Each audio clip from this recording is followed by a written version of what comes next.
జై Sriram. Booth Bible series కి స్వాగతం పలుకుతున్నాను. అలాగే మన ముందు మన మాజీ పాస్టర్ గారు ఉన్నారు. ఎప్పటిలాగే మళ్ళీ మన స్టూడియోకి రావడం జరిగింది. సార్, మన బైబిల్లో మాకు మరో సందేహం ఏంటంటే వదిన గారితో మరిది పడుకోవడం అంట. అది ఎంతవరకు నిజమనేది మీరు మీ మాటల్లో అలాగే బైబిల్లో తీసి మాకు చూపిస్తారని కోరుకుంటున్నాను. అందరికీ నమస్కారం. జై శ్రీరామ్.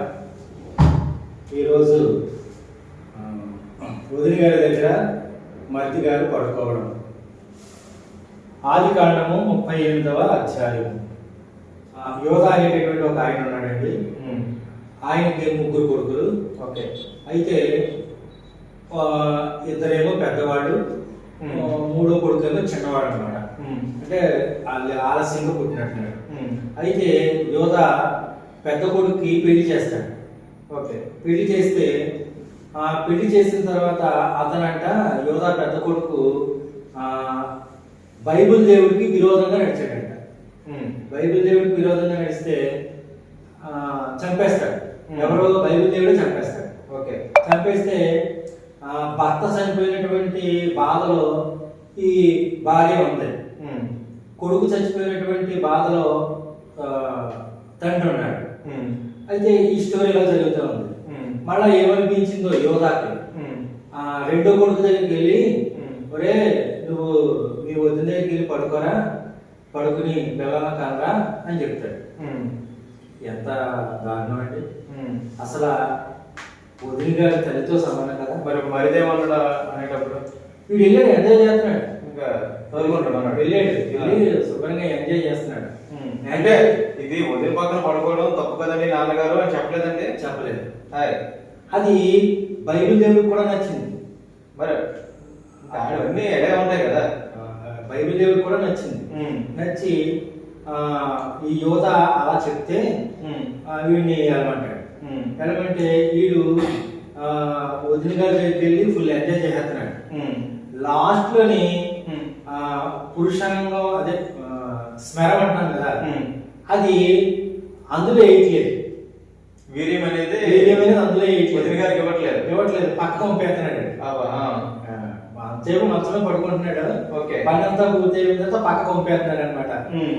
గ్లాసులో నీళ్లు వేసినట్టుగా. అయితే అది బైబిల్ దేవుడికి నచ్చలేదు. పక్క పంపేయడం బైబిల్ దేవుడికి నచ్చలేదు. నచ్చక ఆయన చంపేస్తాడు.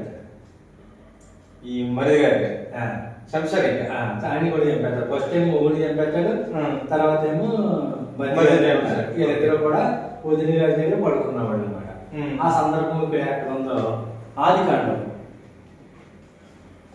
38వ అధ్యాయం 6వ వచనం నుండి నేను చదువుతున్నాను, చూడండి.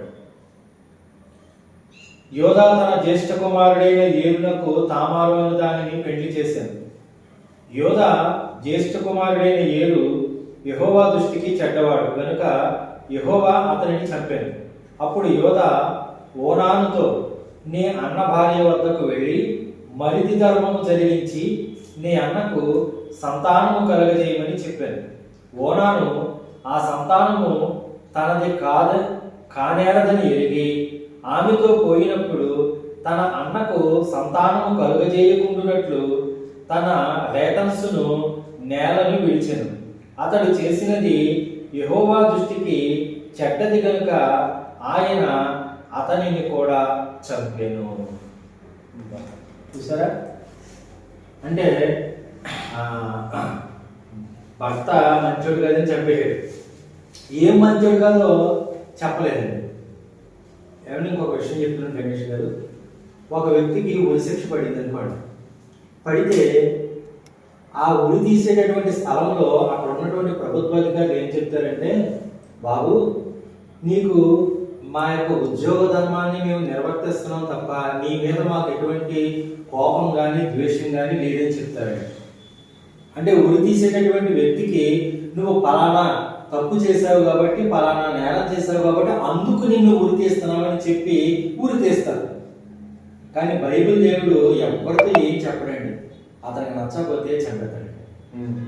అలాగా వదిని గారి దగ్గర మరిది గారు పడుకున్నాడు. ఈ ఇదండి ఈ స్టోరీ. ఓకే, విన్నారు కదండి. మరి మీరు మీ చర్చిలో మీ పాస్టర్ గారు మీకు చెప్పారో లేదో, లేక మీరు బైబిల్ చదివారో లేదో మీకే తెలియాలి. కాస్త మతం మారినటువంటి క్రైస్తవులందరూ కూడా అర్థం చేసుకుంటారని కోరుకుంటున్నాను. ఒకవేళ మేము చేసే వీడియోపై మీకేమైనా అనుమానం ఉంటే ఈ వీడియో తీసుకెళ్ళి మీ పాస్టర్ గారికి చూపించండి. ఓకేనండి. ఇప్పటికైనా నిజం తెలుసుకుంటారని కోరుకుంటున్నాను. నెక్స్ట్ వీడియోలో మళ్ళీ కలుసుకుందాం. జై శ్రీరామ్.